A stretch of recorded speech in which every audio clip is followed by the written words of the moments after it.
Muito bem, Velocidade Etc, primeiro capítulo do ano 2022. Bom dia, boa tarde, boa noite. Alan Santo, eu, Fernando Porteiro, aqui. Vamos começar a primeira edição do nosso podcast desse ano. Então, Alan, bem-vindo. Opa, Fernando. Olá a todos. Feliz de estar começando mais um episódio agora, primeiro de 2022. E até pelo tempo a gente tem bastante conteúdo para tratar hoje. Exato, olha, então, sem mais delongas, vamos fazendo aqui surpresa, né? Primeiro, tivemos todos esses meses aí de preparação para a nova temporada que já começou, mas antes disso tivemos várias coisas acontecendo na FIA, né? Mudança de regulamento, os carros novos, né? Então, de acordo com aqueles eventos do final do ano passado, no Grande Prêmio da Arábia Saudita e tudo mais, no GP de Abu Dhabi, né? Tô misturando tudo aqui. As mudanças no regulamento, depois várias mudanças também na administração. Então, Alan, o que aconteceu? Primeiro com o regulamento, né, da Fórmula 1, o que você destaca aí das mudanças depois todos os fatos, né, do último GP do ano? Então, principalmente quem ouviu o episódio o último episódio do ano passado, falando sobre Abu Dhabi, todos os desdobramentos que a gente discutiu, tudo que poderia vir a acontecer com a Mercedes boicotando a festa de premiação, com o Hamilton sumindo das redes sociais e tudo mais. E a gente Isso. discutiu que havia ali uma pressão por parte da Mercedes, né? Até fizemos uma certa especulação sobre o fato de que aquele acordo por baixo dos panos da Ferrari meio que garantiu uma carta coringa ali à Mercedes de ter um poderio político ali em alguma grande decisão. E perguntamos se talvez a questão do Masi permanecer no cargo não fosse algo que a Mercedes iria, vamos dizer assim, cobrar esses pontos, vamos chamar assim, pontos diplomáticos que eles ganharam com a FIA nesse acordo lá da Ferrari. Então, para começar, eu lembro que a gente discutiu sobre o regulamento em si, eu digo a parte esportiva do regulamento, né, não técnica, e que havia aquela cláusula em um dos artigos que regem o uso do safety car, que diz que quaisquer carros, né, numa tradução bem direta para o português, quaisquer carros que tenham levado uma volta do líder devem ser restituídas essa volta, devem ser permitidos que eles recuperem uma volta. E a grande discussão ficou em torno disso, que a Red Bull entrou como parte interessada no protesto da Mercedes, e ela tinha direito, e desse protesto a Mercedes dizia que deveriam ser todos, que por mais que estivesse o N, né, no inglês, e não all, mas que deveriam ser todos, sempre foi assim, e etc. E a Red Bull dizendo, não, mas aqui está escrito N, então se é N, não necessariamente são todos. Apesar de que a construção da frase no regulamento, ela deu de forma implícita que está falando de todos, né? Uhum. Que ela usa o verbo deve, ela não usa podem. Se você diz para mim quaisquer carros podem, você está dando ali uma total flexibilização para o diretor escolher o que ele quer. Mas quando você diz que quaisquer carros devem, quaisquer carros que tomaram uma volta devem, isso traz uma carga de obrigatoriedade. E aí, um dos primeiros pontos eles realmente mudaram isso. Então agora no regulamento vai estar todos. E não existe mais essa questão de quaisquer. Então agora o regulamento diz todos os carros que estejam a menos uma volta atrás do líder têm o direito né, na verdade, devem recuperar essa volta. Isso tem que ser feito. Um outro ponto é que eles também alteraram a questão de que agora me parece que tem que relargar na volta seguinte. Não tem essa possibilidade de os carros darem a volta, recuperarem a volta, né, passarem pelo safety car e, sei lá, 30 segundos depois o safety car está voltando para o box. Então, o procedimento que, né, já é bem conhecido e sempre foi assim, tirando esse último GP, agora ele está escrito no papel conforme tem que ser. Exato. Pelo menos deixaram mais claro e tirar um pouco essa área cinzenta que estava aí, né? Então, vamos ver, realmente cada um quis fazer a interpretação que mais lhe convinha e a gente viu o que aconteceu. Agora, depois disso houve muita coisa, entre todas as reclamações nas redes, a FIA meio que assumir que talvez não tenha sido a melhor decisão, e aí começam os rumores de mudanças e finalmente as mudanças, né? Mas antes de falar do Masi, deixa eu te perguntar uma coisa como leigo aqui. Realmente tinha um cara que tombaram da direção que se chamava Tom Basi, é isso mesmo? Tem o Nicolas Tombazis, ele é grego, ele trabalhou na McLaren, na Ferrari já, Uhum, e, e acho que em outras grandes, não lembro se outras equipes maiores, mas da, na época lá do Massa e Hamilton disputando o título, eu acho que ele estava na McLaren, e aí depois passou para a Ferrari por um tempo, uhum. e aí conseguiu trabalho na FIA. E qual é o problema da Mercedes com esse cara? Vocês devem lembrar que o início da temporada 2021, aliás, a temporada 2021 deveria ser a temporada que introduziria esse novo regulamento com esses novos carros, mas por conta do Covid eles precisavam cortar custos, a McLaren praticamente faliu, né, e aí teve que vender parte né, abrir capital para uma empresa americana que investe em esporte, passou a se tornar sócia na McLaren. O próprio governo do Bahrein lá, o Sheik moveu os pauzinhos e emprestaram 150 milhões, eu acho, de libras para a McLaren com juros mais tranquilos para repagar depois. Então, todo mundo ali estava com. A Williams foi vendida, então todo mundo tendo problema de caixa. Eles decidem repetir o regulamento, né, os carros dos anos anteriores, apenas evolução natural, né, com alguma coisa ali mudando aqui, outra ali. E a expectativa é que realmente ia ser os mesmos carros, totalmente iguais. Só que nessa transição, esse cara aí, o Tom Bases, ele foi o responsável por uma alteração no regulamento que atrapalhou muito as equipes que tinham um layout chamado de low rake. E esse low rake é o seguinte: imagina você olhando o carro de lado, né, bem rente ao chão. Um high rake, que é o caso da Red Bull e alguns outros carros seguem essa filosofia, ele tem a traseira muito mais alta, né? Uhum, Enquanto que o slow rake ele tende a ter a traseira um pouco bem mais baixa e ele é mais nivelado. Se você olha um Red Bull de lado, você tem a impressão realmente de que o carro está apontando para o chão, sabe? uhum, E são filosofias de design em que tem prós e contras.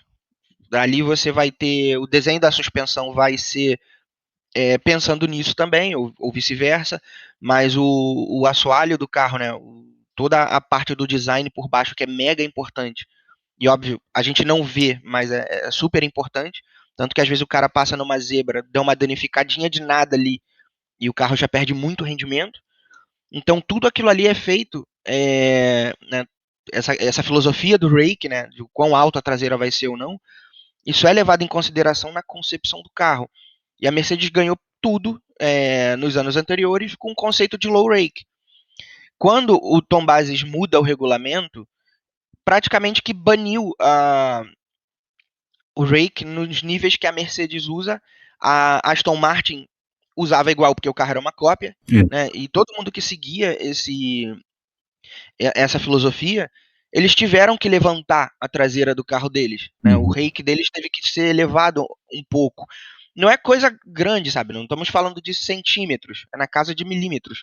Só que para o design deles não era o ideal. Então a Mercedes perdeu terreno, a Aston Martin despencou, sabe? Ela foi Ela brigou pelo terceiro lugar na temporada anterior e estava brigando pelo quinto, sexto. Praticamente, né, desapareceu ali vamos dizer assim, do segundo escalão. E isso deixou a Mercedes muito, muito, muito furiosa com essa situação.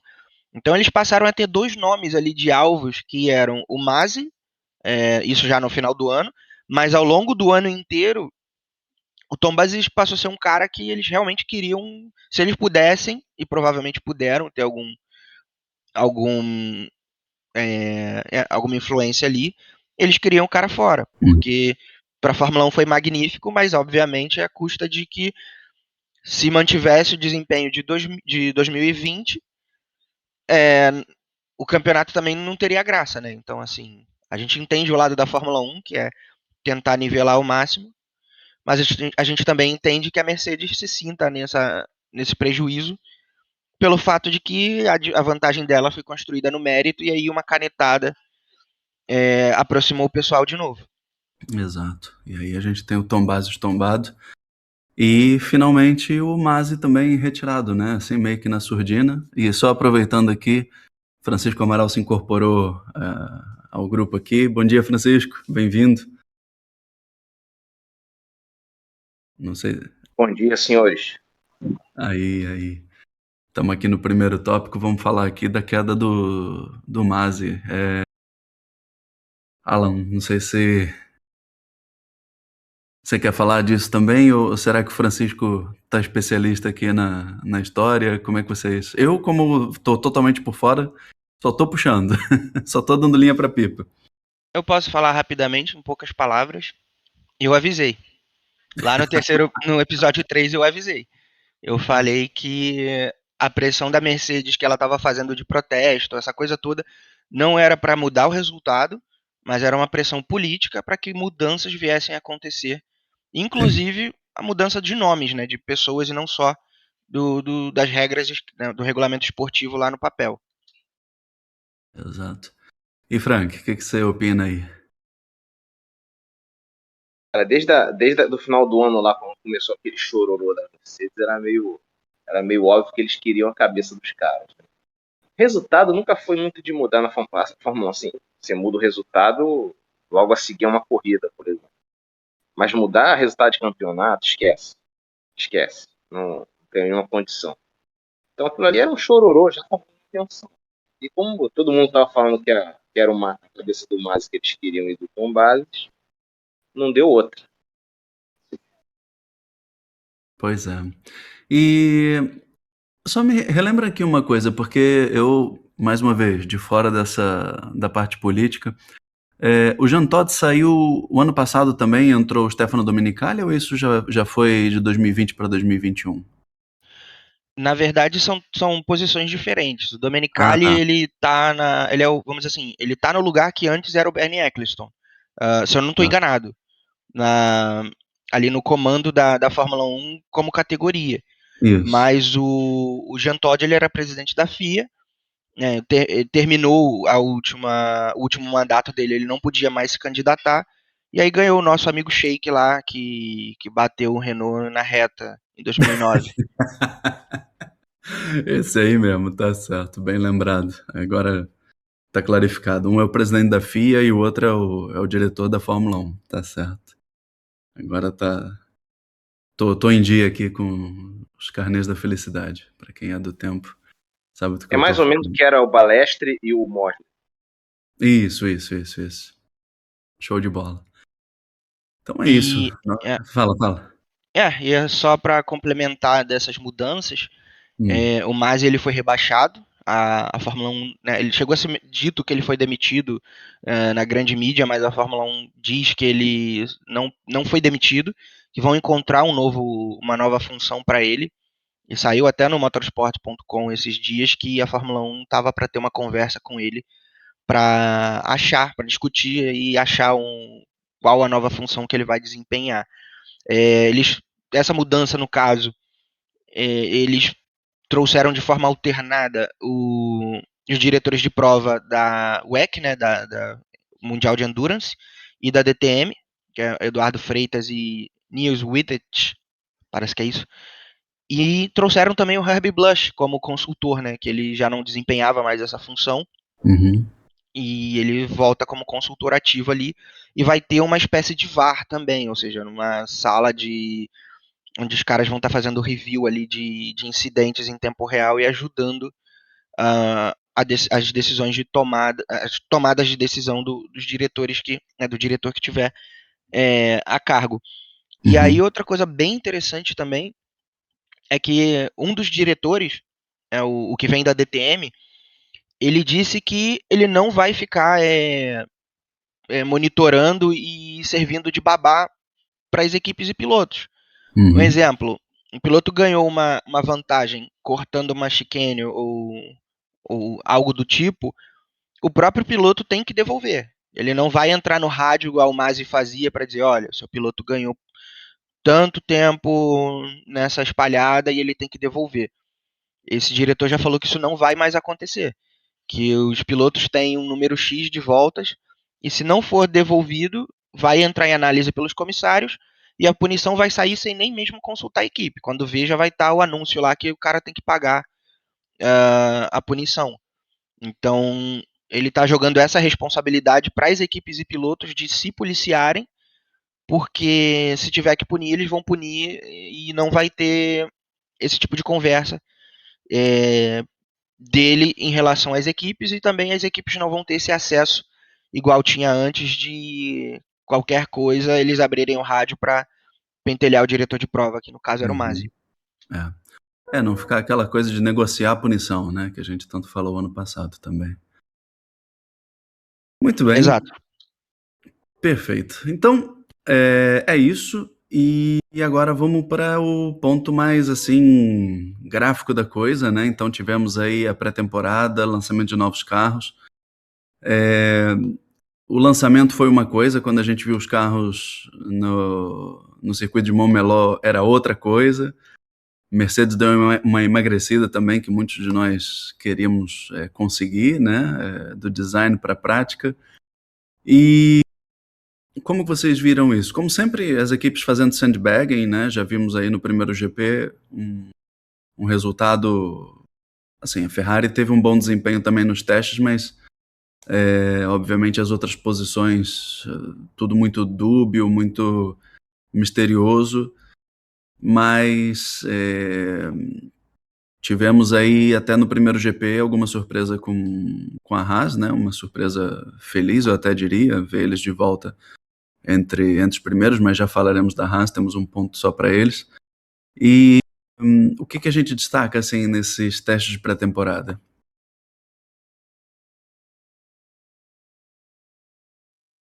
Bom, em primeiro lugar, eu diria que o que mais chamou a atenção de todos, né, foi esse efeito chamado porpoising no inglês, que é essa ondulação que o carro sofre, principalmente nas retas.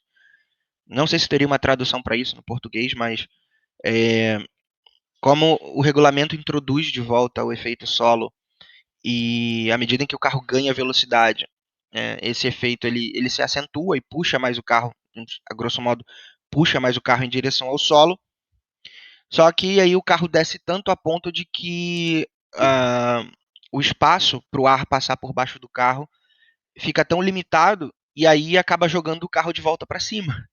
Né? Sim. E aí o carro sobe, e aí nisso que ele sobe, abre muito mais espaço para o ar passar de novo, e aí o efeito solo entra em ação de novo e traz o carro para baixo.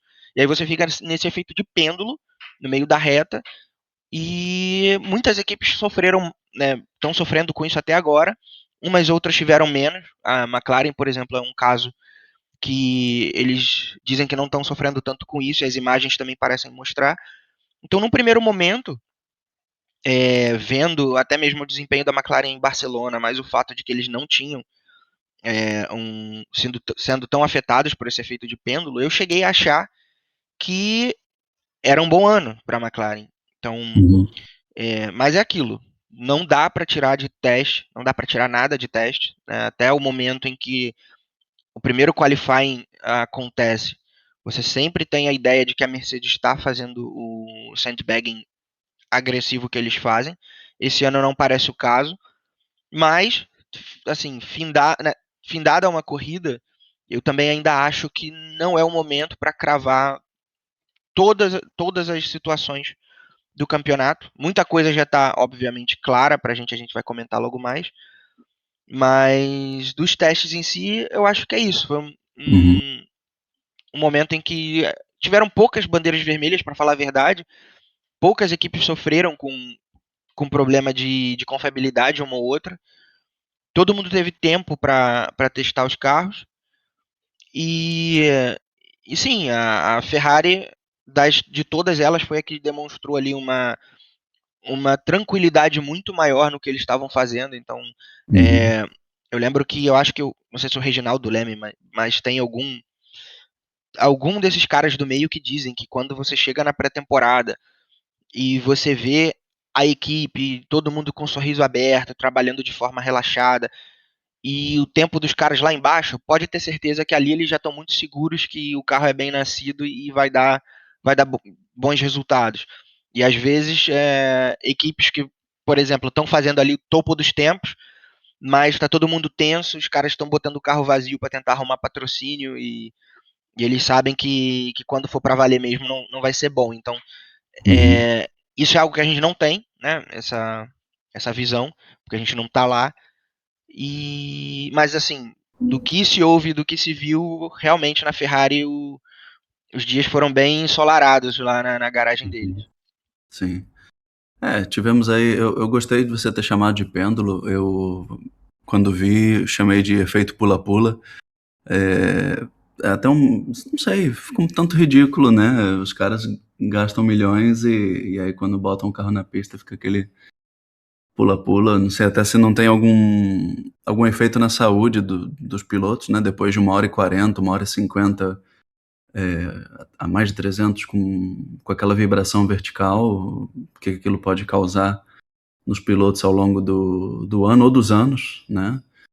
Mas, não sei, a sensação é muito esquisita. E até acho que foi o Alpine do Ocon que estourou no meio da reta no Bahrein, de tanto que quicou na reta e o carro acabou arrastando no chão e estraçalhou todo, não foi isso? Não sei se. Uma coisa assim, ficou a carenagem toda solta. Muito bem. É, então, olha, eu acho que é um bom momento para a gente focar na Haas e até devido à questão do conflito Rússia-Ucrânia e aquela proximidade do pai do Nikita Mazepin com o presidente da Rússia, toda a imagem que isso poderia dar na equipe e a falta de qualquer ação ou reação do Nikita em relação a esse conflito, que, bom, não vamos entrar em termos políticos aqui, se o conflito tem mais foco ou menos foco. Óbvio que no mundo tem vários conflitos acontecendo e não tem o mesmo foco da mídia, mas é óbvio que esse também afeta o mundo de uma forma especial. Mas enfim, o grande ponto aqui é o Nikita e a Haas. A Haas tomou a decisão de primeiro quebrar o contrato com o patrocinador e isso praticamente foi automático, eliminar o Nikita da equipe também. Até algumas brincadeiras na rede, estava vendo na época que demitiram o piloto russo, de que o quão espertos foram os diretores da Haas, né? Passaram o ano 2021 todo com o dinheiro da Uralkali desenvolvendo o carro 2022 para chegar ao começo do ano acontecer um conflito e opa, tchau, e demitiu o homem, né? Não sei se é bem por aí, obviamente ninguém faz isso planejado, óbvio que o Nikita não era assim um grande piloto e até como pessoa já teve uns episódios assim meio ridículos no passado, mas se a gota d'água precisava ser o conflito bélico, foi, e tá lá, Haas com menos patrocínios, mas chega Kevin Magnussen com a sua família, um ambiente mais leve, Pietro Fittipaldi teve aí cogitado e tal, afinal das contas acabou vindo o Kevin e teve um bom resultado no Bahrein, mas aí depois a gente fala também. Francisco, não sei se você está por aí, qual o seu ponto de vista sobre essa situação da Haas?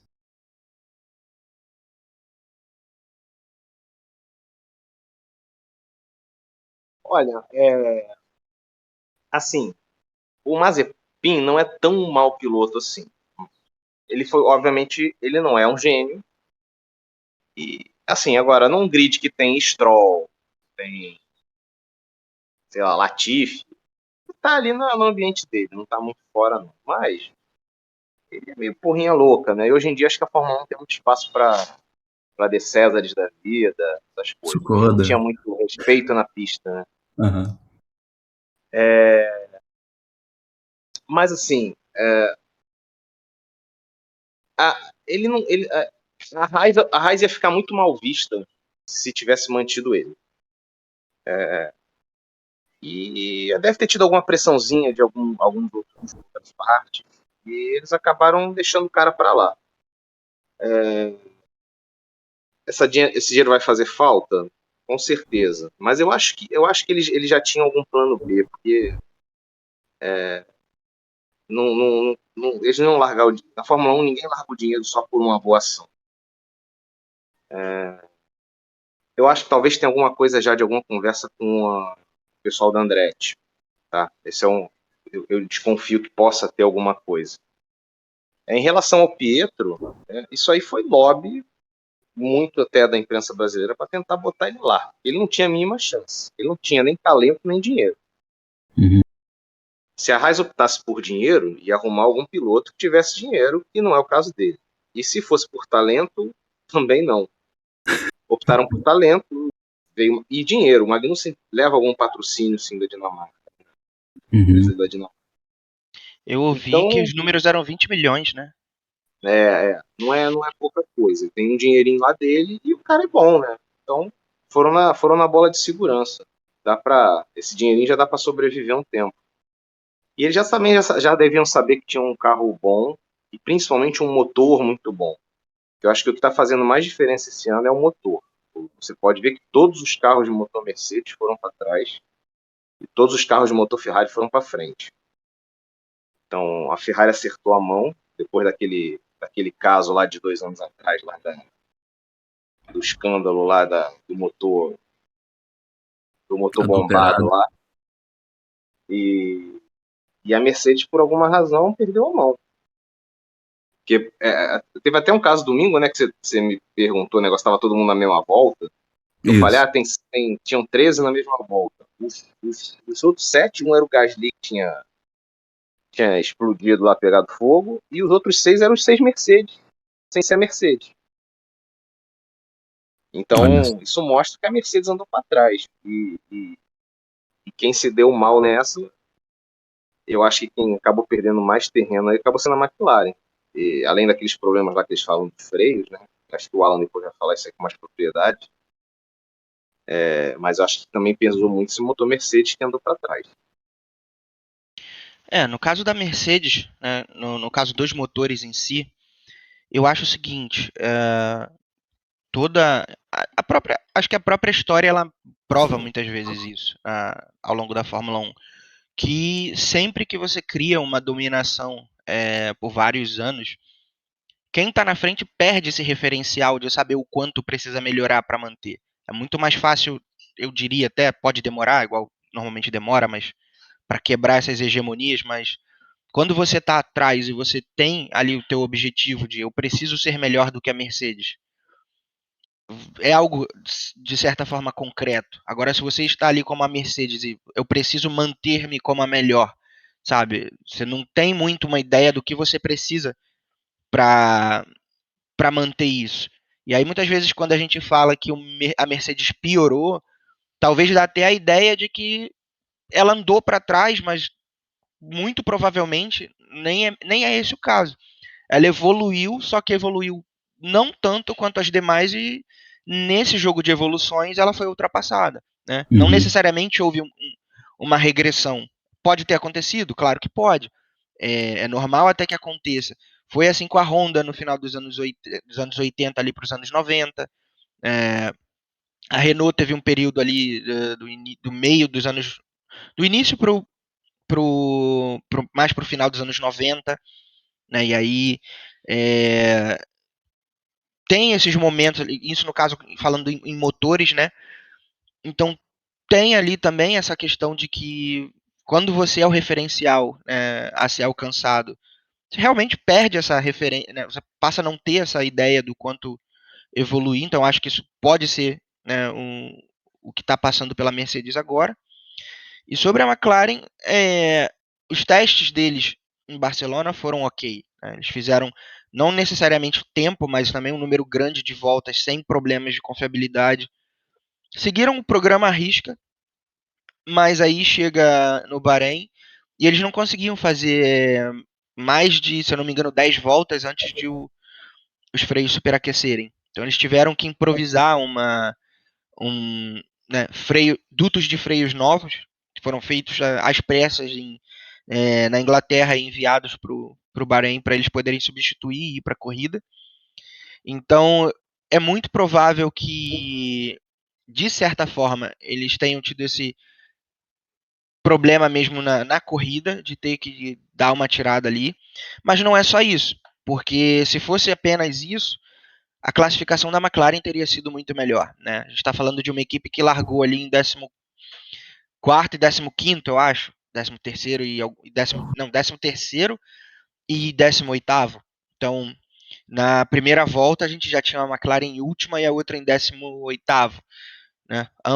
Os carros que largaram de médios, mas assim, sem entrar tanto ainda no GP do Bahrein, mas mencionando mais a McLaren em específico, tem problemas, né? O carro ele não é bem nascido até o momento, a ideia que a gente tem é essa. Mas tem que ver também se depois de umas 2, 3 corridas, tendo esse update dos freios, se não tiverem mais desculpas e o carro chegar ali pro meio do pelotão de novo, eu acho que é bem ok. Tem o sinal de atenção, porque pode ser um ano para realmente ficar ali na rabeira até o final. A coisa tá tensa. O pessoal vai ter trabalho lá na sede e essa coisa também de ter um GP atrás do outro não dá tempo de mitigar os problemas, né? Mas, por falar em GP, então, tivemos aí o Grande Prêmio do Bahrein semana passada, já estamos no fim de semana do Grande Prêmio da Arábia Saudita. E, assim, rapidamente, o que vocês acharam? Eu perdi aquele safety car do final, então por isso que eu achei que estava tudo muito equilibrado, mas até antes do safety car era aquela coisa, né? Os carros estavam relativamente próximos até o 10º tal, e um pouco o que o Francisco falou também, né?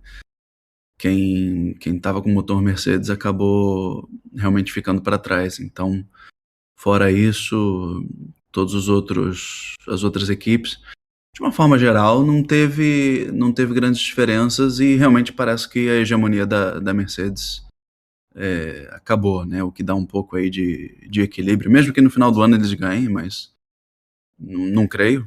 Eu acredito que realmente esse ano é o tal do ano do Leclerc, que eu já queria que fosse em 2020, né? Quando vi o rapaz correr em 2019, achei que 2020 ia ser o ano do Leclerc, mas aí aconteceu aquela coisa toda e talvez seja esse ano, né? A dupla dos Carlos, a equipe dos Carlos e Carros Vermelhos, né? Que tá aí, também mostrou um grande desempenho, tanto no qualifying como na corrida. Então, Francisco, o que você achou aí do Grande Prêmio do Bahrein? Uma corrida só para mim não é muito parâmetro, mas assim, analisando, isso digo em relação ao que vai acontecer no resto da temporada. Mas, assim, aparentemente, os carros, a mudança lá de regulamento aerodinâmico para permitir mais brigas e ultrapassagens na pista, aparentemente funcionou. A gente teve aquelas várias trocas de posição do Leclerc com o Verstappen lá num determinado momento. Teve muita troca de posição ali para trás.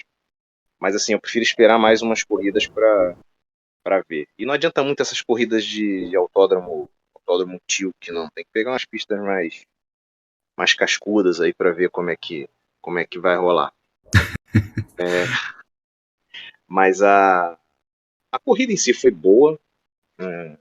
A gente teve teve essa mistura no pelotão em relação ao que tinha no passado. A Haas parece que fez realmente um carro decente, com a ajudinha do. E tinha que fazer, né? Porque passou o ano inteiro passado só gastando, só guardando dinheiro para fazer o carro desse ano. Mas o motor Mercedes, o Ferrari também deu uma ajudinha. Então teve essa boa surpresa da Haas.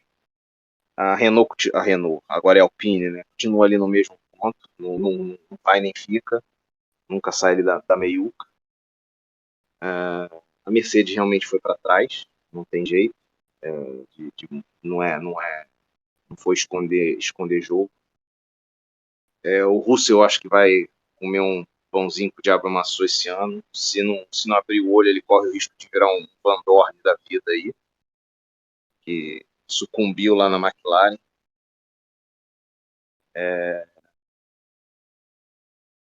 Deixa eu ver mais alguma coisa que. Os carros que usam Mercedes, tirando a Mercedes, foram lá para trás. Então a Williams continua sendo a equipe da rabeira. Acho que a Williams ainda é o pior carro. O Albon fez alguma diferença no meio, porque a gente tem a Aston Martin que não está muito bem, mas também ainda tem o Stroll e o Hülkenberg há 3 anos parado. Né? Então, Exato. por isso que o Albon ainda conseguiu chegar na frente deles. A McLaren estava penando com os freios, a gente não sabe exatamente em que ponto que ela vai estar quando ela resolver esse problema. E a Alfa Romeo também foi uma boa surpresa, e o Bottas mostrou que ele é um bom piloto, né? Mas é leãozinho de treino, né? Porque na largada ele foi lá para trás como ele fazia com a Mercedes do mesmo jeito. Uhum. Só que ele fez uma corridinha boa e recuperou as posições e terminou acho que sexto. E tivemos aí o Hülkenberg substituindo o Vettel, né, com a coisa do Covid, ou pelo menos é o que se diz, e vai tá escalado para esse fim de semana de novo. Um outro piloto que eu achei interessante foi o tal do Zhou, né, o piloto chinês na Alfa Romeo, que realmente o menino anda, né, não é outro Tsunoda, é um cara que por agora a mídia não tá em cima dele, mas acho que se ele tiver um resultado como o da última corrida, da primeira no caso, talvez comece a chamar a atenção aí e a gente comece a ver ele nas mídias, não sei. O que você acha aí, Alan? Piloto chinês com algum destaque na Fórmula 1 ou a Fórmula 1 ainda não está preparada para isso? Não, eu acho que tá. Eu acho que a gente tá. Então, a gente tá em 2022. Eu acho que o tempo de dizer o que um piloto pode ou não fazer, dependendo de onde ele vem, eu acho que não cabe mais. E eu falo também sobre o Guan Yu Zhou, não sei bem o nome dele, mas eu vi muitas corridas dele na F2 e eu vi muito boas vitórias, sabe? Ele andando na temporada que ele andou na Univirtuose, eu já não lembro se foi uma ou duas atrás, era ele e o Luca Ghiotto na mesma equipe e eles ali andando na frente o tempo inteiro. Foi a temporada que o Sérgio Sete Câmara estava na Dams, eu acho, e até teve uma chance de título, mas não foi muito para frente. E ele já mostrava uma boa condução ali na F2, bem competente, sabe? Não era brilhante os caras ali, não, com certeza vai virar uma estrela ou não, mas era muito bem competente e eu acho que ele manteve, sabe, o que se esperava dele para quem pelo menos viu ele correr na F2, para uma estreia na Fórmula 1 com um carro intermediário ali. Eu acho que foi bastante honesto. Só que por trás dessa contratação dele, a gente tem que entender o seguinte: envolve dinheiro, é claro. Tá cada vez mais normal na Fórmula 1 que se o piloto não é um superstar e ele vai entrar na Fórmula 1, não vai ser mais só talento. Ele tem que trazer alguma coisa. Né? Até na Indy, por exemplo, isso é extremamente normal que até mesmo caras consagrados, mas mais em final de carreira, se não trouxer um pacote ali de patrocínio, ele pode ficar sem a vaga. Então, no caso dele, óbvio que envolve dinheiro, só que a gente também vem de uma sequência onde a gente viu o próprio Nikita chegando com um caminhão de dinheiro e não entregando resultado. A gente viu o Stroll antes também passando por esse mesmo processo de trazer muito dinheiro e o resultado, esportivamente falando, ele não é aceitável, não é o que se espera. Então, a própria comunidade da Fórmula 1, eu digo assim, torcedores, fãs e tudo mais, começou a criar uma certa resistência a isso. Então você soma o fato de que a vaga em que ele está chegando é do Giovinazzi, que era um cara muito 6, né? Nota 6 para baixo. Não tem essa de dizer que o cara é novo, pode evoluir. Não, ele já está ali um tempo mais do que suficiente, não mostrou nada de novo, mas é aquilo, né? É um cara que até mesmo em questão de aparência física, por ser italiano, tem né, aquela pinta de galã e tal. Então, não sei se isso influencia no todo, mas criou um certo movimento, que eu notei isso pelo menos em vários lugares, em redes sociais, do pessoal, assim, ser solidário ao cara. Realmente, a gente sabe que, porra, é o sonho da vida dos caras ali. Então ele não renovar com a Alfa Romeo, tu vê que ele, porra, vai ficar fora. E tu ser solidário a isso é bacana, é legal, entendeu? Só que eu acho que é muito demais quando você passa, talvez, a colocar no Guan Yu Zhou o fato de que ele tá chegando com dinheiro e aí o cara tá perdendo a vaga, então eu vou tripudiar o piloto sem nem mesmo ver ele pondo o carro na pista. Pode ser que ele faça besteira pra caramba, até mesmo agora na Arábia, são 22 mais etapas ainda à frente, ele venha fazer besteiras e tal. Pode acontecer, pode não andar mais igual andou no Bahrein, ter sido só aquele tiro curto. Tudo isso pode acontecer, entendeu? Mas aí eu acho que é coisa pra gente falar num final de temporada, avaliar o trabalho dele, e aí ninguém melhor do que a própria Alfa Romeo para decidir se o dinheiro que ele trouxe compensa talvez uma eventual deficiência no lado esportivo ou não. Então, para mim, eu acho que foi uma boa corrida dele, sim. Maravilha, é isso aí também. Não, gostei bastante. Teve um destaque. E para esse GP da Arábia Saudita, que já ontem teve um momento de susto, né? Parece que teve um ataque terrorista ali perto.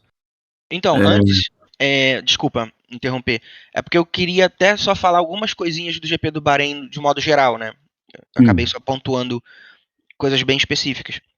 Eu concordo com a análise do Francisco. Realmente parece que a Mercedes ficou para trás nessa nova ordem aí de forças.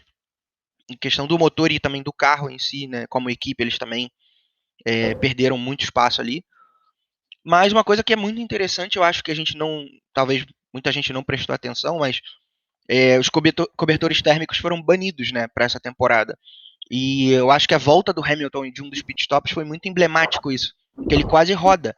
Que ele voltou com pneus duros e patinando completamente. Então, assim, isso é algo que vai. Para quem assiste F2, já é algo comum, né, de se ver os caras gastarem ali uma volta e meia até o pneu ganhar temperatura. E isso é algo que vai ser novo para nós na Fórmula 1. Outro ponto, a McLaren, além dos problemas que ela teve, ela foi a única equipe que largou de médios. Todo mundo largou de soft. E em menos de uma volta ela já estava com os carros lá, que largou mal e já estava muito pior. E acabou não rendendo, segundo eles, o que eles esperavam. Mas um ponto que eu acho que é o mais importante para se chamar dessa primeira corrida, que eu concordo que não define a ordem de forças ainda, dá uma dica muito boa, a gente passa a ter uma ótima noção, mas não dá para cravar nada ainda, é que eu também concordo que o regulamento ajuda a seguir, a atacar. E, no geral, assim, o que mais me chama a atenção é os motores Honda, né? Ou Red Bull, agora Powertrains, né? Não sei como que eles vão chamar, mas muito forte, né? Os carros andando super bem, mas 3 de 4 carros não terminaram. Então, chama um sinal de alerta muito grande nesse ponto também. A gente tem que ficar de olho na confiabilidade desses motores Red Bull Honda, se a gente puder chamar assim, porque pode ser um divisor de águas ali na temporada. A Ferrari está com um motor muito forte e não deu pintas de que tem problemas quanto a isso. E já é uma etapa que a Red Bull sai zerada, me ferrou no Fantasy, inclusive, com quebras tardias de motor. E para fechar essa questão do regulamento, né, sobre que a gente pode ver em ritmo de corrida, eu começo a me questionar se ainda é cedo para pensar a respeito do DRS. Porque a gente teve aquelas trocas ali do Leclerc com o Verstappen, mas era aquilo, o Verstappen passava e já perdia por causa do DRS também, logo 2 curvas depois.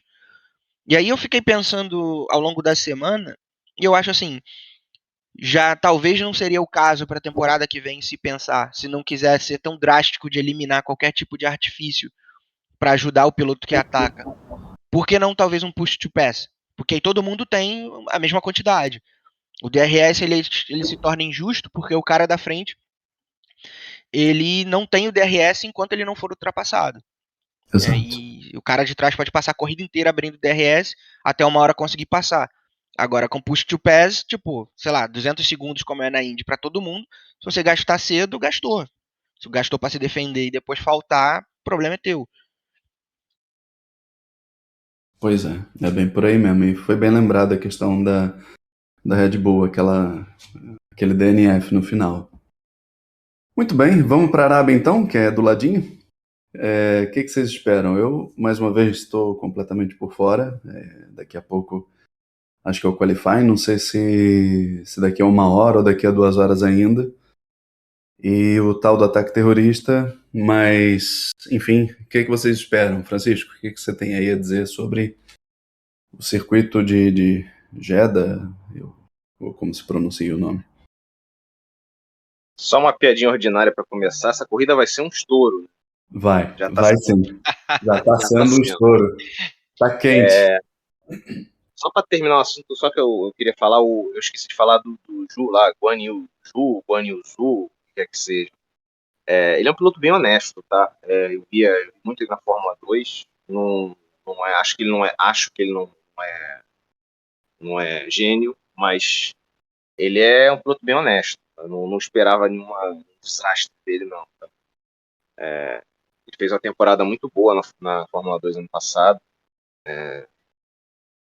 Mas é aquela história, ele não é um gênio, mas é bem honesto. Sobre essa corrida aí de Jeddah, retorno de Jeddah, né? Porque ano passado foi no final do ano e esse ano já está sendo agora no início. Eu acho que vai ser uma corrida para a gente confirmar a ordem de forças. Para a gente confirmar, não. Acho que ainda não dá para confirmar, mas para aumentar a certeza da ordem de forças. Ver se a Haas realmente está ali na frente. Porque acho que tem 4 anos, foi 2018. A Haas também começou andando com quarta força e depois foi para trás. Então a gente tem que ver. Essa corrida vai dar uma reforçada na ordem.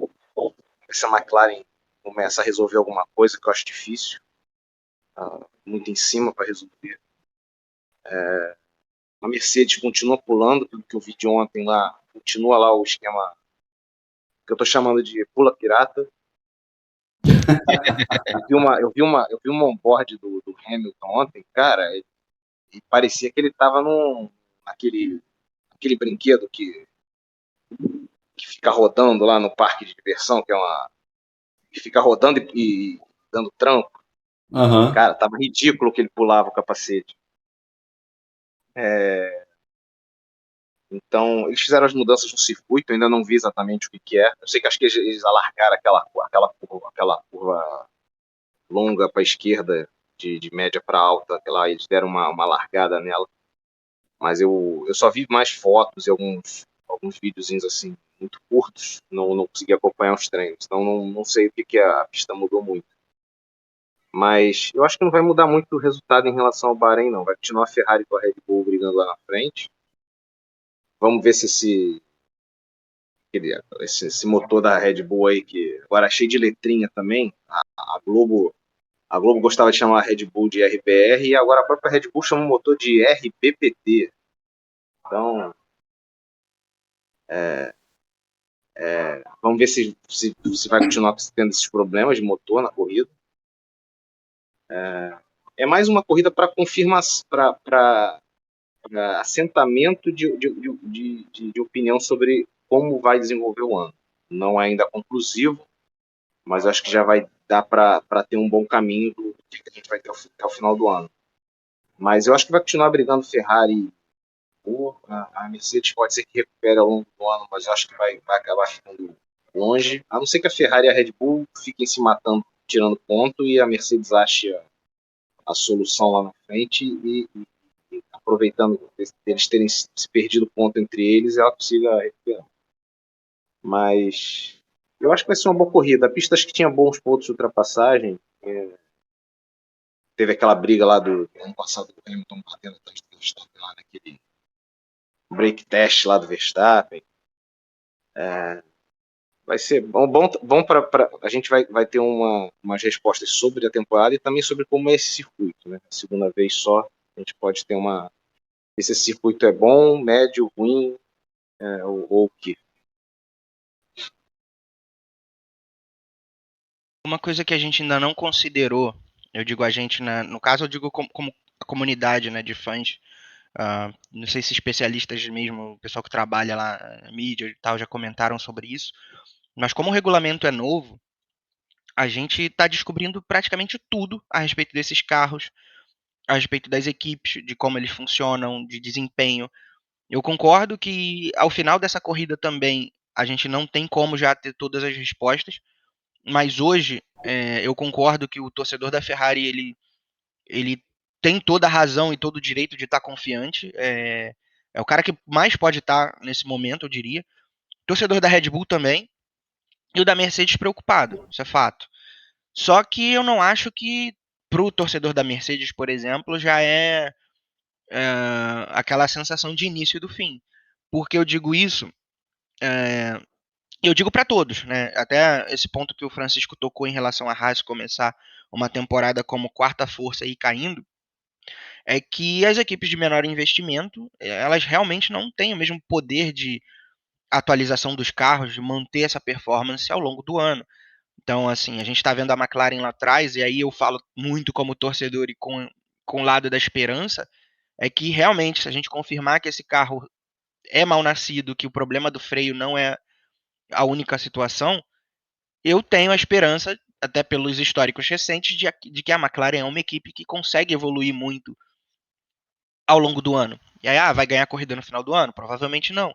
Mas que faça uma temporada decente, né, minimamente decente.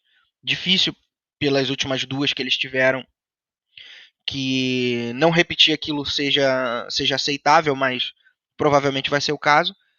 Só que tem essas questões. A gente tem que ver se a Alfa Romeo vai continuar mantendo é, essa performance, se a própria Haas, como que a Alpine vai ficar, se a Aston Martin vai reagir de alguma forma, o que a Williams tem de diferente agora no segundo ano, né, deles, com investimento, donos novos e com investimento.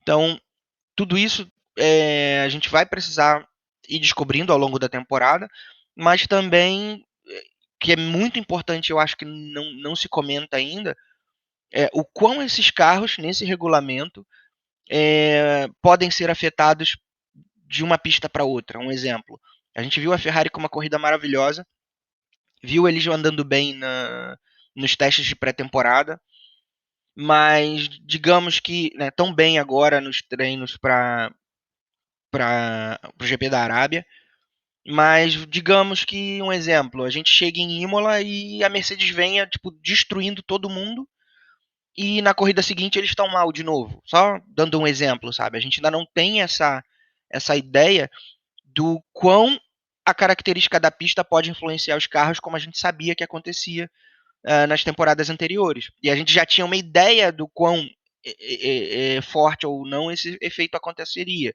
né? E agora é algo que está todo mundo no escuro ainda. Então tem essa questão também ainda de vamos ver à medida em que a gente vai vendo pistas com características bem diferentes uma das outras, o que acontece. Eu acho que eu teria uma segurança maior para começar a montar, vamos dizer assim, a minha ordem de forças ali, no momento em que eu visse uma corrida num circuito europeu e num horário ali, tipo, de tarde, não numa corrida noturna, que é diferente em relação a aquecimento de pneus, essa coisa toda. Então, põe aí uma etapa, um circuito tradicional europeu ali, numa corrida à tarde, no início de primavera, como já está chegando agora, provavelmente Imola mesmo, acho que seria um bom parâmetro já para começar a estabelecer o que cada um vai fazer daqui para frente. Muito bem. Então, olha, eu não tenho nada mais a acrescentar aqui ao Grande Prêmio da Arábia. Se vocês tiverem algum ponto mais, aproveitem aí. Mas, olha, acho que também seria um bom momento para a gente fazer um resumo rápido aqui da IndyCar, né, que já teve o GP de São Petersburgo e o Oval do Texas, para a gente depois poder finalizar também com algumas notícias do AV. Vocês querem falar alguma coisa da Indy, então? O Francisco tem algo a comentar, que eu acho que tem assistido até mais do que eu. Assim, pelas duas corridas, a Indy é a Indy, né? A Indy não tem uma mudança drástica de um ano pro outro. A corrida é sempre muito disputada, tem gente que larga lá atrás e vem para frente. O principal ponto é a tática. Você tem a questão de consumo de combustível, os caras param na hora certa, às vezes você para 5 voltas depois, você ganha a corrida ou você vira o último.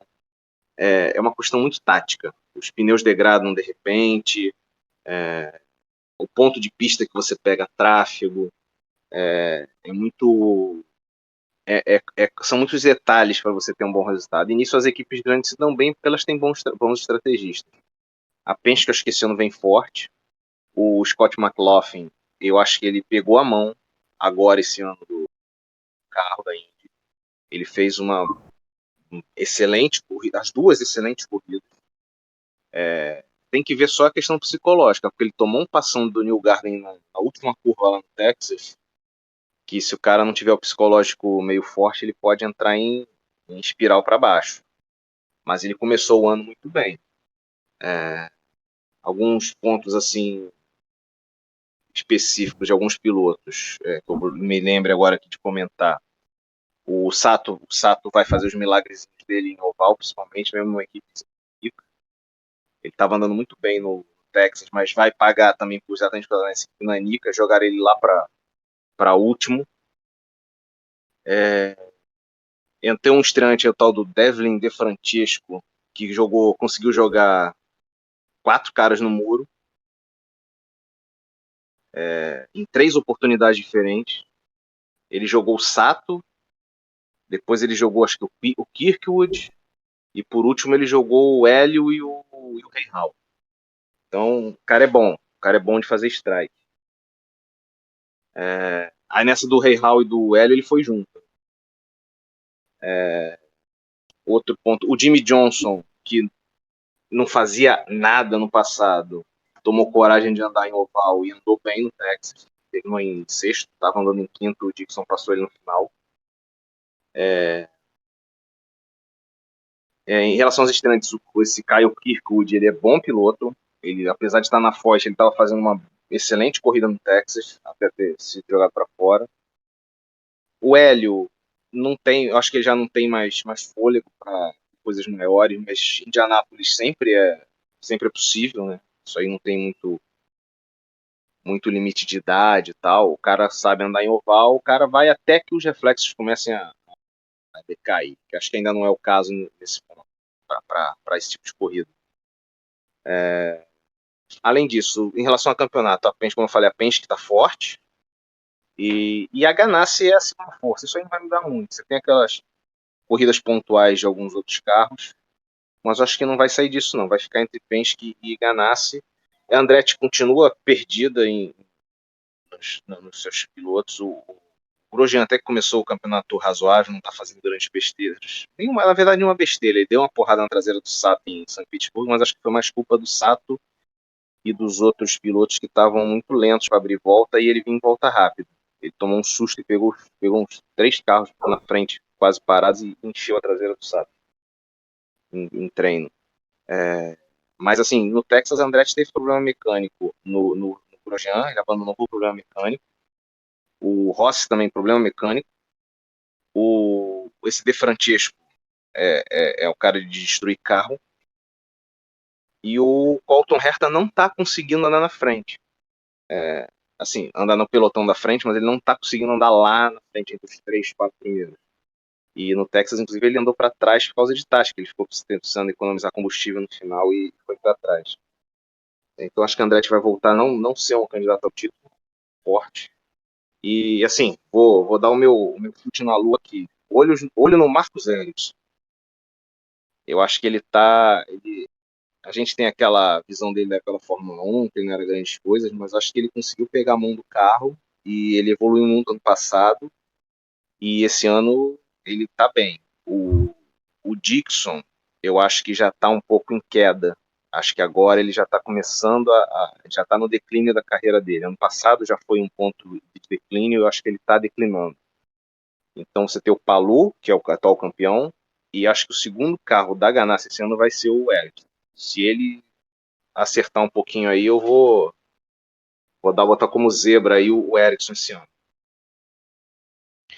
Eu acho, no caso da Andretti, que eles têm um número muito grande de pilotos, e eu acho que eles não conseguem dar conta de ter, são o quê? 5 carros. O Grosjean, ele... Oi? O Grosjean, São quatro são carros. 4? Ok. O Grosjean, ele começou os treinos em São Petersburgo liderando, né, os treinos livres. Então imaginei que viria pole, não aconteceu. No caso do Jimmy Johnson, bastante até surpreso por ele realmente ter como decidido andar no Texas, porque em São Petersburgo a única função que ele parecia ter era segurar os líderes para o Palou e o Dixon chegarem, tanto que o Palou chegou ali nas últimas voltas e o McLaughlin teve que defender umas 2, 3 voltas ali para poder confirmar a vitória. Realmente pegou a mão do carro, aliás, até o momento parece ser o caso. E o mais surpreendente é que ele corria, se não me engano, de Super V8 na Nova Zelândia. E aí a Penske contratou ele para indicar. Não sei se ele teve alguma experiência antes com alguma outra categoria. Ele corria na Penske lá na V8 Supercars. Ele só fez É, acho que ele fez a última corrida de 2020 na Índia, acho que foi até São Petersburgo também, e ano passado ele correu o ano todo. sim, e aí agora, realmente, muito à vontade com o carro. Também concordo que o Ericsson tá numa crescente. Veio de vitória ano passado, acho que mais de uma, inclusive. E também na Indy, né? Achei que seria minha área de escape aí, né, minha zona de escape. Mas McLaren também não vem bem na Indy. Tiveram a pole agora no Texas, incrivelmente com o Felix Rosenqvist. Mas o McLaughlin pulou na liderança logo de início. Erraram os pitstops, então mais uma corrida para esquecer. Já se o ano passado teve, né, vamos dizer assim, o Pato brigando pelo campeonato ali até mais ou menos virtualmente até a última etapa, eu acho que pelo que eu vi até agora já é para desencanar disso um pouco.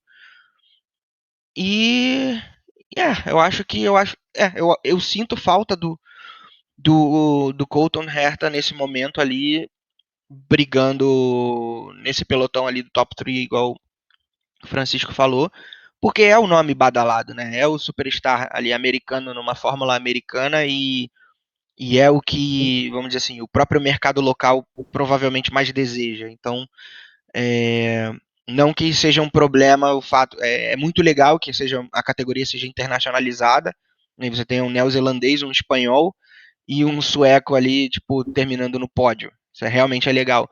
Mas a questão, né, do Colton em si, se ele conseguisse levantar um pouquinho mais essas performances dele, chegar ali, e aí seriam as 3 principais equipes com representação ali, né, Andretti chegando nesse bolo, se juntando a Penske e a Ganassi, o campeonato ia ganhar muito com isso. Então, eu torço para que ele, né, de um cara que vence corridas pontuais, que ele pelo menos consiga aí atacar o título com mais propriedade, né, nesse ano.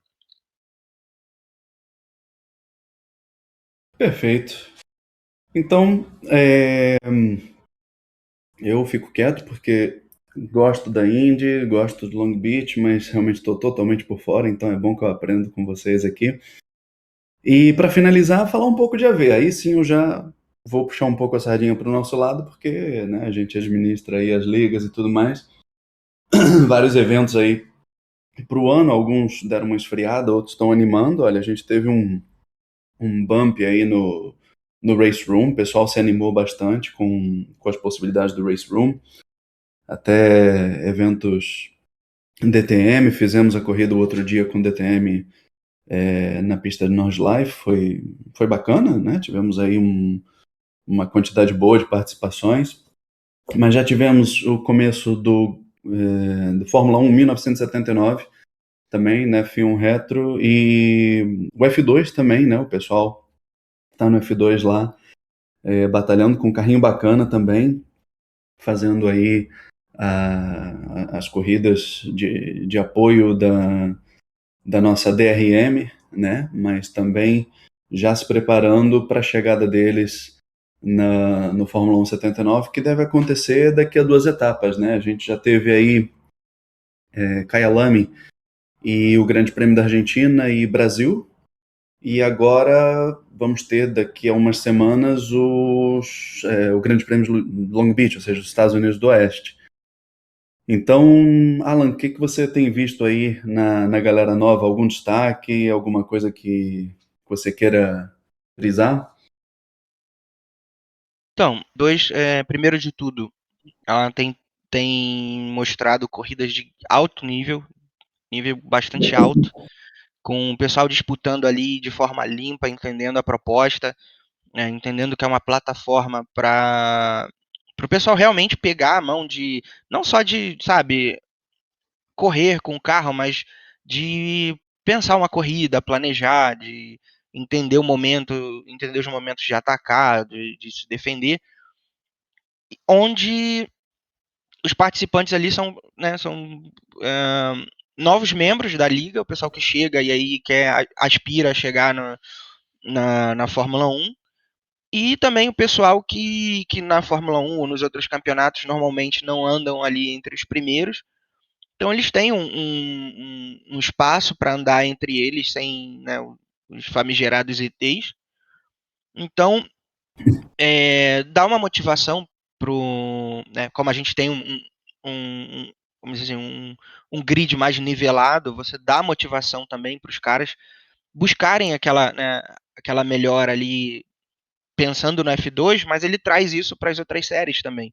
Então isso acaba se refletindo no próprio Fórmula 1 79, no DRM. O Fórmula 1 79, por exemplo, do primeiro ao 13º no Qualify era menos de 2 segundos. Então foi muito acirrado. A corrida estava extremamente acirrada também no F1 79 em Kyalami.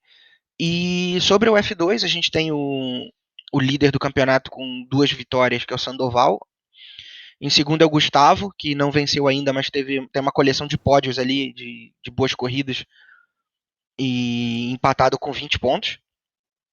Com 19, se eu não me engano, é o Cláudio, que teve uma vitória, inclusive ganhou essa última em Kyalami, dominando a etapa. E sobre o acesso deles ao Fórmula 1 79, exatamente, tem mais essa etapa em Long Beach, que aí é a quarta etapa do campeonato. E aí, para a quinta etapa, a gente vai liberar os nomes do pessoal que pode passar a integrar o Fórmula 1. Todos, assim, têm mostrado evolução. Tá? Todos, porque se eu for citar também os nomes, eu vou citar o nome dos 10, mais ou menos, que estão correndo ali. Porque realmente todos eles têm evoluído bastante nas transmissões da gente. Eu já comentei bastante sobre isso. Então, inclusive, até deixar o reforço aqui que as nossas etapas de automobilismo virtual, nós temos transmissão no YouTube, são às sextas-feiras, 10 horas da noite, horário do Brasil. Então, para quem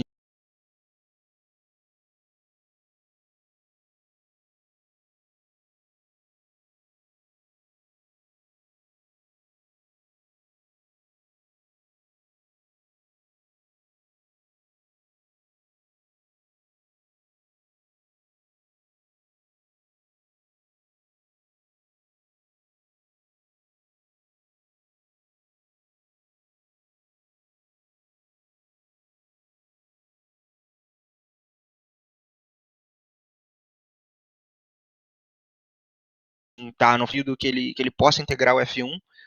Nós tivemos faltas de alguns pilotos por conta de trabalho, família, né? Essas faltas justificadas.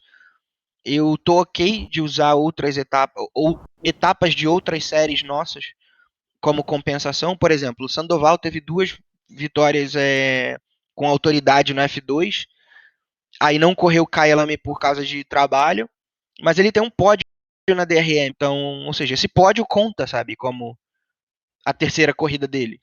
Eu tô super de boa com isso e o mesmo para os demais. Por isso até é importante que o cara, sabendo que não vai correr, ele justifique isso antes, para que a gente possa, né, entender a situação e já compensar. Porque senão, vamos dizer assim, talvez ele só subiria na sexta etapa e não, e por causa de trabalho, obviamente não é justo. Exato. E eu não vou perguntar para o Francisco do Grande Prêmio do Brasil, acho que eu vou perguntar para ele se já está se preparando para Long Beach. Eu acredito que não, mas Frank, conta aí, você já botou o carro na pista ou ainda não? Nada, nada. Esse ano tá meio devagar no AV.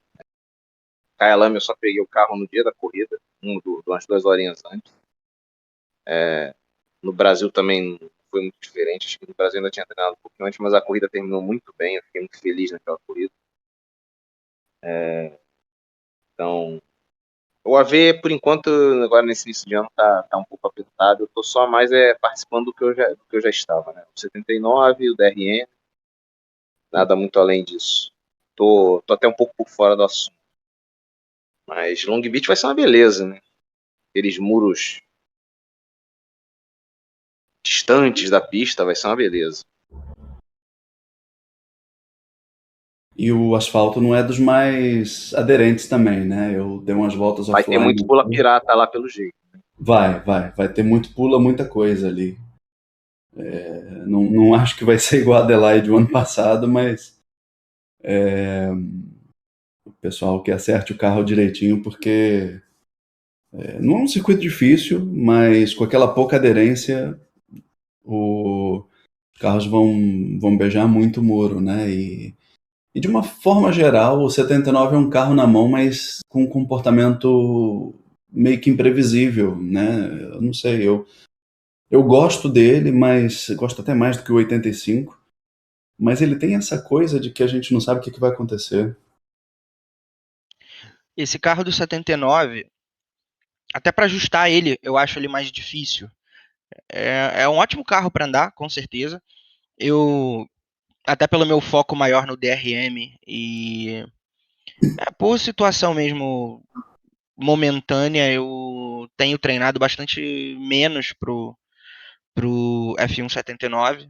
Até estou tentando mudar isso também. Mas é um carro que hoje eu coloco ele na pista e eu não tenho uma ideia do que eu quero para esse carro em questão de ajuste, sabe? O 85 eu já chegava para uma etapa, eu já sabia exatamente como eu queria esse carro, o comportamento dele. E o 79 eu ainda estou descobrindo isso. Então, Uhum. assim, questão da transferência de peso dele, você começa a entender, por exemplo, ele tendo respostas rápidas, pelo menos me agrada ao estilo de pilotagem. Só que ao mesmo tempo, é isso que você falou, ele tem essa tendência a se tornar instável e imprevisível, na verdade.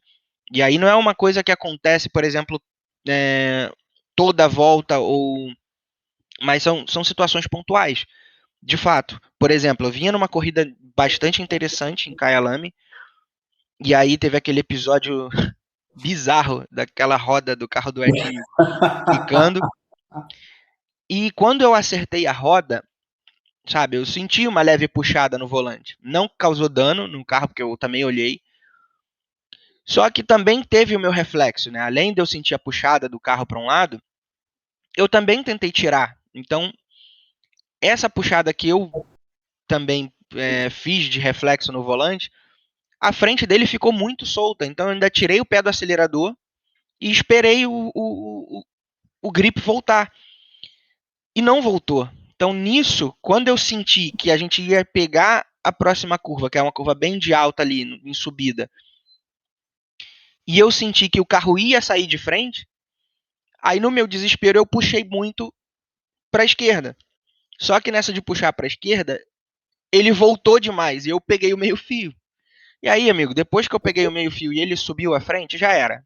Aí eu toquei no Pablo, né? Meu carro rodou e eu fui bater de lado na barreira de pneus e foi um acidente espetacular, né? Mas Uhum. infelizmente, então assim, as duas primeiras etapas em Buenos Aires, eu vinha numa boa corrida, em terceiro lugar bem honesto.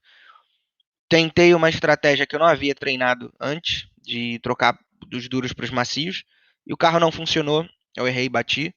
Interlagos eu bati com 2 voltas, eu me distraí na subida do café e bati sozinho, não acredito naquilo até agora.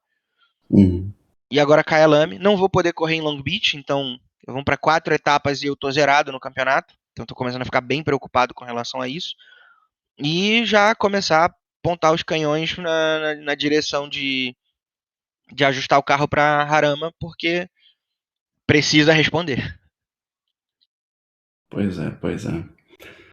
Eu acabei rodando sozinho em Kyalami do nada, o pneu decidiu que era hora de rodar e rodei e bati. Fim de corrida, mas vambora, tô com ansiedade aí para Long Beach. E algumas novidades então, vou adiantar aqui, temos o Fórmula 1 93 de Assetto Corsa terminando. Ontem era para ter etapa, não teve, então vou anunciar depois nos grupos, não sei se vai dar para alguém ouvir essa parte do podcast, mas pronto, fica aqui registrado. Juntar Monza com Adelaide e fazer uma etapa final dia 1º de abril, vai parecer que é mentira, mas não é. Então, tirar Suzuka e Estoril, já que ninguém apareceu ontem, então pegar essas duas e fechar o F1 93, já com todo o planejamento a toque de caixa para um F1 87, full season, temporada completa, 50% de duração de corrida, nos moldes do 79, mas vamos colocar esse mod que o Luiz Mesquita preparou já tem uns anos, um mod muito bacana, a gente está testando aí em off, e eu fui o último a testar e o primeiro a ficar louco para montar alguma coisa. Não, mentira, todos queriam montar alguma coisa, mas eu acho que eu estou sendo mais ansioso ao ponto de acelerar o lançamento dele como um campeonato em si. Então, depois no fórum e nos grupos a gente vai falando, e quem tiver interessado e for de outros campeonatos também estiver ouvindo aí o podcast, se chegar a esse ponto do podcast e ouvir essa parte, estiver interessado, fica preparados aí, porque provavelmente lá para 20 de maio pode ser que a gente tenha uma estreia do Grande Prêmio do Brasil em Jacarepaguá, Fórmula 1 87. Então, para alguns uma alegria, para outros um desespero, porque é mais um campeonato bacana aí para participar. E o tempo, cadê o tempo? Né? O tempo sempre falta. Mas, no geral, eu acho que é um carro muito na mão, vai precisar de pouco ajuste de setup, então vai ser um carro muito fácil de fazer o acerto. O turbo não tá como no 85, eu senti ele que dá para correr sem ajuda nenhuma, mas o acelerador é nervoso, então talvez ligando o controle de tração baixo já não dê para sentir. Tem um torque relativamente alto para a potência que tem, mas é um carro bem gostoso, os gráficos estão bem, e é uma temporada interessante, né, que acho que nunca foi trabalhada, a temporada de 87, então comemorar aí os 35 anos do título do Piquet, e com uma época da Fórmula 1 bem bacana que todos nós gostamos. Então, para fechar aí, é, não sei se vocês tiveram tempo de acompanhar, o Alan sim, mas o Francisco não sei se chegou a ter tempo de ler alguma coisa nos grupos. O que vocês acham aí da ideia? O que ocorre hoje é que nós temos muito material, né, de alta qualidade e a gente entra nesse dilema, porque é, é maravilhoso fazer a temporada completa, mas ao mesmo tempo falta oportunidade, né? Falta alocação mesmo de datas para que a gente use os conteúdos.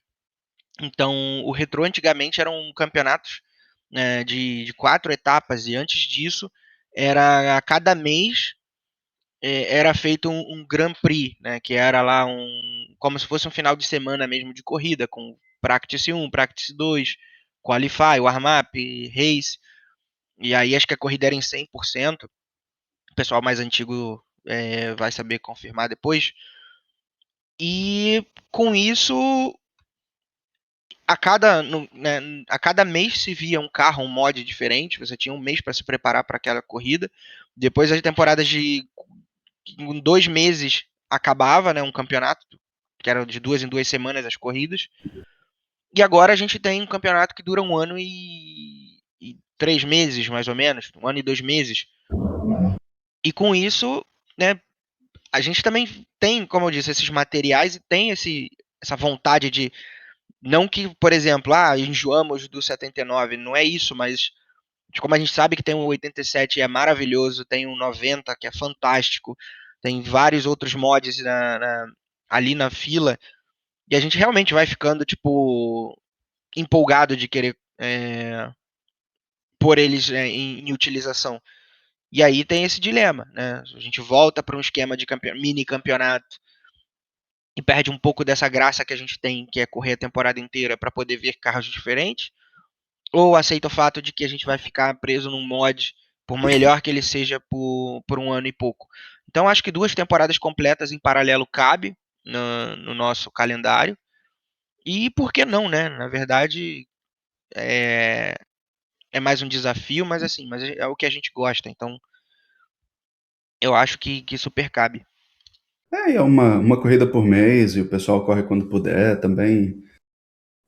Quem puder se dedicar, se dedica, e quem não, né, corre na esportiva pelo prazer de correr, né? E é bom porque você não pode participar de 79, participa do outro, né? Então, de uma forma geral, não é por falta de eventos. Frank, não sei se quer adicionar alguma coisa aí.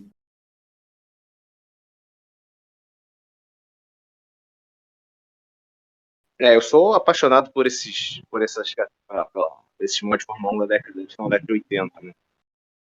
Então, sou suspeito para falar.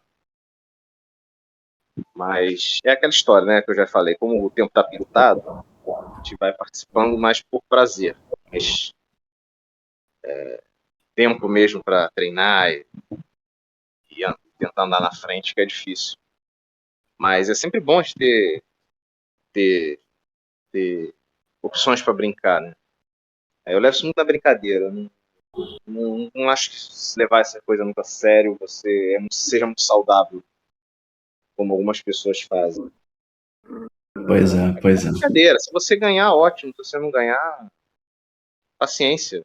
Pode pra brincar. Eu fico chateado quando às vezes assim, a corrida acaba na primeira curva, na primeira volta, e quando não é culpa toda. Mas fora isso, calame, terminei lá atrás. Mas eu me diverti, que eu briguei muito tempo com os outros carros. Foi um pouco decepcionante o resultado final, mas eu saí satisfeito por ter conseguido terminar a corrida, né? Porque tô ali pra me divertir, né? E eu Uhum. acho que é assim que deveria ser o pensamento de todo mundo. Exato. O 85 para mim foi um pouco nesse sentido. Ele escalou ao ponto em que eu liderava o campeonato e a competição estava bem acirrada, e eu estava no momento em que eu já não tinha mais ali um desempenho igual da galera andando na frente, estava sempre ali uns 2, 3 décimos atrás. Eu realmente entrei num momento de pressão, mas assim, de autopressão, que realmente foi muito estressante o final do campeonato do 85 para mim. E tanto que eu, né, conversando com o Fernando e com vocês lá até no nosso grupo lá, eu falei várias vezes que eu teria o 79 como um campeonato para eu participar e, obviamente, tentar andar bem, mas a prioridade seria realmente encarar a diversão disso e não, né, mais um ponto para ficar estressado no dia. Então, acho que até virei a chave forte demais, porque agora eu tô sentindo que tá, tá faltando desempenho e preciso, né, dedicar um pouquinho mais, mas achar esse equilíbrio aí, né, esse meio termo e não fazer disso um, um ponto a mais né, de trazer problema para a vida. O DRM, inclusive, tá funcionando muito bem, assim, o Jager Móvel tá indo muito bem, obrigado. Então, foi um campeonato que eu comecei mal, né? Eu comecei em Zolder, que é uma pista que eu adoro, mas eu não achei uma forma de acertar bem o carro. E aí, dos mortais, eu fui o que chegou melhor em Nordschleife. O Vinícius foi um oi e tchau da temporada dele pra gente no DRM e ganhou com sobras em Nordschleife. E aí eu fui entendendo o funcionamento do carro aos pouquinhos de setup e tal, mas a corrida que eu acabei ganhando, até porque por uma rodada, né, o pneu, como você falou, o AMS ele tem um ponto de simular o comportamento dos pneus que, no meu ver, não parece muito progressivo às vezes, né? Você chega num ponto do desgaste em que a performance cai como se tivesse despencado de um precipício. Numa volta você tá ali, tá com desgaste, você tá sentindo o carro sair de frente ou de traseira e tal. E na volta seguinte é como se os seus pneus tivessem virado gelo. E você roda e não tem jeito. Então, até essa Main Finten eu rodei por conta disso. Quando estava até melhor do que o Juan em performance. Antecipei a parada e ganhei a posição dele com o undercut. E aí, como ele voltou, acho que atrás, eu não lembro se foi atrás do Francisco, o tempo que ele demorou para fazer essa ultrapassagem foi o que me garantiu a vantagem de uns 8, 9 segundos e ele também já estava ficando sem pneu para continuar fazendo as hot laps do início do stint. Mas foi interessante porque eu larguei em segundo e enquanto eu estava andando atrás dele, eu vi que o comportamento do carro dele, a traseira do carro, é muito difícil ajustar essa traseira no DRM, porque a cambagem é travada em menos um grau. E você não tem como aumentar isso. Então você tem que mexer em tudo, todo o resto das opções de suspensão para compensar até um pouco isso. E aí, eu achando que a minha volta foi o segundo no Qualify, uma volta muito rápida, estava achando que o carro estava bom com o tanque cheio, mas andando atrás dele, eu via que as retomadas dele eram maravilhosas, assim, tipo, não dava para igualar. Aí eu pensei assim, cara, dá para melhorar muito mais o ajuste desse carro. Então, se eu conseguir o que ele tá fazendo, vai ficar muito bom. Aí eu vou chegar para brigar de fato. E aí foi meio que onde eu percebi que, tipo assim, onde dava para ganhar, consegui achar esse ponto de equilíbrio. E aí já emendei com a vitória em Donington. O carro estava ótimo também, muito tranquilo de guiar. E agora teve a terceira vitória, foi em Zandvoort, com uma estratégia diferente, né? Porque eu fazendo os meus testes para preparação para corrida, eu percebi que em 5 voltas você já perdia ali 1,5 segundos de performance do pneu. A Tarzan é a matadora de pneus, né? Sim. Então eu vi que para fazer 20 minutos com o mesmo jogo de pneus, eu fiz essa simulação e o minuto final eu estava perdendo quase 5, 6 segundos do meu tempo de tanque cheio no início da corrida, por conta dos pneus. Então eu pensei, não vai funcionar. Eu vou, duas paradas aqui ou, ou vai todo mundo se arrastar. E foi interessante porque o Cláudio ele errou e perdeu uns 15 segundos. A minha segunda parada eu voltaria atrás dele e teria que recuperar na pista, né? Por mais que ele ia estar com pneus desgastados, eu com pneus novos. Mas como ele acabou errando, eu voltei da segunda parada na frente e aí foi só abrir. Mas eu tô adorando o DRM porque ele permite essa. Tanto pela duração quanto pela questão do desgaste, ele permite que a corrida não seja aquela, né, aquela coisa de manual, mas que dê para inovar com estratégias, enfim, com formas de abordar a corrida. Então, isso tá muito legal. Pois é, não é só correr, fica aquela coisa de ter que pensar fora da caixa, né? Então tá bem bacana nesse sentido, apesar de que nem todos são adeptos. Bom, enfim, Francisco teve que sair aqui da sala, mas fica o agradecimento também do Francisco da participação. A gente está chegando aqui ao final, e então para as próximas semanas, no prato principal, vamos dizer assim, depois a gente vai ver se já no próximo capítulo ou no seguinte a gente fala do Grande Prêmio em Long Beach. Será que o Edinho vai voltar a vencer? Será que o Pagiola vai conseguir manter a liderança? Será que vamos ter um resultado diferente em Long Beach? Vamos ver. E quem tiver aí animado com Fórmula 1 87 já vai se preparando, porque eu acredito que, pelas minhas contas, a primeira etapa vai ser 20 de maio, então daqui a 2 meses. Vamos ter um teste em abril, lá pelo dia 29, portanto, preparar aqui a estrutura do campeonato e sextas-feiras, lá na Green Fox Retro Racers, a gente vai arrancar com isso. Campeonato aí aberto ao público que gosta desse estilo retrô, né? E também que tenha esse pensamento de que o grupo é um grupo light, né? A gente não fica se engalfinhando nem se garfando em off, mas às vezes rola uma discussão, um debate e tudo mais, mas de uma forma geral todo mundo se leva muito bem. Então é isso, Alan. Acho que a gente já pode finalizar por aqui, não é? Agradecer aí pelos pontos, pela explicação e nosso primeiro podcast de 2022. Considerações finais? Exato, foi. Eu acho, na minha opinião, foi um ótimo podcast, uma ótima conversa aqui. É interessante que, pelas minhas contas, acho que vai durar cerca de uma hora e. Uma hora e meia, mais ou menos, 1h35. Exato. Então, foi bastante conteúdo e eu achava que ia estourar mais do que isso, mas ótimo estar de volta, né? Ótimo a Fórmula 1 estando de volta, a Indy voltando, os nossos campeonatos a todo vapor.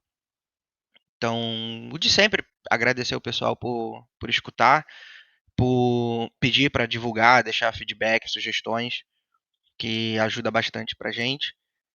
E como último ato, Francisco estava falando de Francesco na IndyCar, e aí me veio à cabeça, mas eu não queria cortar ele, interromper e acabou passando batido. O cara tirar 4 outros carros em um oval merece o troféu André Silva, né? Merece, bem lembrado, grande menção. Abraço para André Silva, esteja onde estejar, esteja onde estiver e... Nossa, nem sei nada mais do André, mas enfim, como a internet é um ovo de codorna e o mundo é um ovo, então de repente algum dia ele ouve a gente aí. Mas é isso então, obrigado Alan, obrigado Francisco, obrigado a todos que ouviram, grande abraço, vamos lá então assistir o qualifying do Grande Prêmio da Arábia. Abraço a todos, até a próxima. Abraço, tchau. Tchau, tchau.